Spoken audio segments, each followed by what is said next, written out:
Welcome to Vouch, the show where every review is a recommendation, and today I've hooked something special. The Big Catch is an upcoming indie platformer from Filet Group, a, quote, group of passionate creatives currently making a game about fish. This is their first release, but the gameplay itself was so polished and satisfying, I decided to do some proper sleuth work to figure out who exactly Filet Group is composed of. Almost like a real games journalist. Our first figurehead is a guy named Quaid Zaban, which is a crazy name. As far as I'm able to tell, he's a homegrown indie dev. Most of his development experience coming from itch.io game jams, the most notable of which being a fan-made sequel to Yo Noid, an NES platformer with the titular character being the mascot of Domino's Pizza from like the 90s. For some reason. He worked on this with the only other member of Filet Group that is publicly on LinkedIn. Yes, I made a LinkedIn account for this video. A guy named Miles Cox. The pair of them likely worked on this project together and chose to move on to The Big Catch, also a 3D platformer with retro sensibilities, as a personal project, free of the dated, ironic branding from a bygone era. Quaid also developed Soviet Jump Game, a 2D side-scrolling platformer battle royale that just so happens to be published by The Game Grumps. Go figure. Lastly, the person who made this game into such wonderful eye candy, and yet another Yo Noid 2 veteran, Harrison Bright. While I find it likely that there are more people involved in the development, as the game feels so fantastically polished, these are the only names I could hunt down with a public tie to the game development. Quaid and Harrison were the duo who began the Kickstarter at the very least. Anyway, that's the devs. The game itself is incredibly cohesive. It knows what it wants to be and confidently demonstrates that identity to you from the word go. And it's so enjoyable you never stop to compare it to past experiences. You just enjoy it. The inspiration is obvious, but it feels anything but derivative. You play as a little rabbit dude in a bucket hat carrying a big old fishing pole, which is your interaction gimmick. At least until we get to the tournament arc and the devs add Nen. But until then, it works quite well, taking me only about 5 minutes to truly familiarize myself with its mechanics in the opening tutorial area, and by the time I found myself exploring the demo's overworld puzzles, I barely thought about my inputs at all. You might say, I was hooked. The player's movement is fast and incredibly responsive, but not so fast that I found it difficult to steer myself. Just fast enough to make movement a challenge, each input being able to drastically change my direction in tighter platforming. But that's just another way to say the freedom and range of motion you can reach with high-level play is borderline unfettered. The tutorial messages are well placed and worded, which is something I highlight mostly because it's so rare. After trying and failing a jump, I read a sign which did not simply say, press A to wall run. It very specifically described the angle input I needed to maximize my wall run distance, which was exactly the issue with my previous attempt. This shows very thoughtful design. The gimmick of the game is that instead of collecting stars or whatever like most Mario games, you're catching fish. Hilariously, you can only catch a fish once it's out of the water, chase it down, whoop its ass, then hook it. You're not just grabbing shiny things, you're hunting food for your tribe, which feels somehow cozy to think about. The music takes all the best cues from Ocarina of Time, Donkey Kong Country, and oddly enough, Shadow of the Colossus.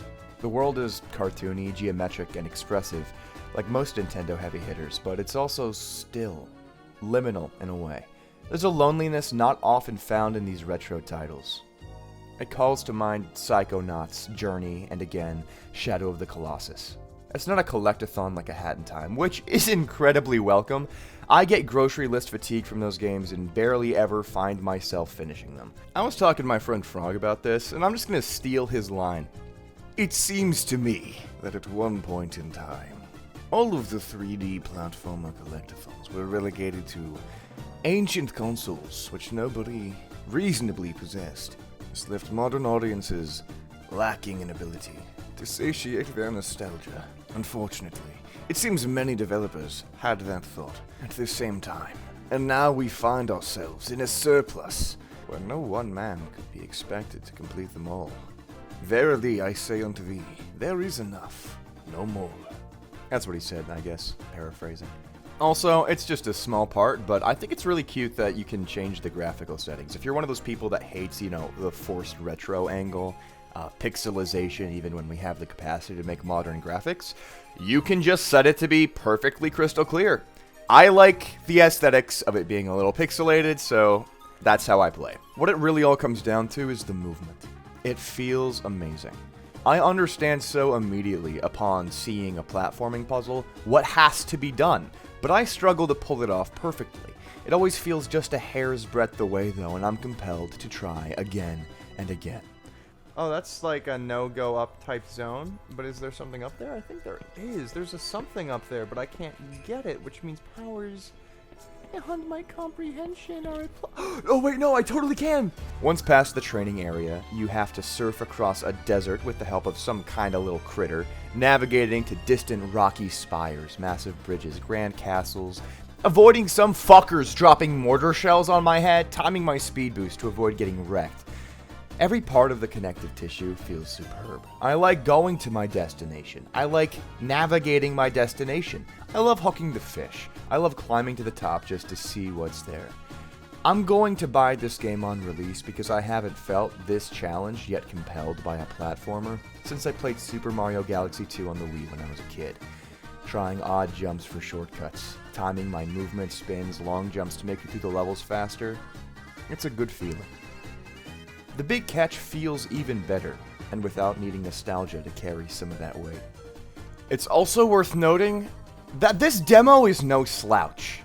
I would say the demo itself is worth being a $5 game. Let that sink in. Cannot recommend it enough. The game's demo, The Tackle Box, is free and available now. Link in the description. Play it or not, I don't care. Bye. Also check out this cool spinny move you can do. Isn't this fucking cool? I love this shit. Whee!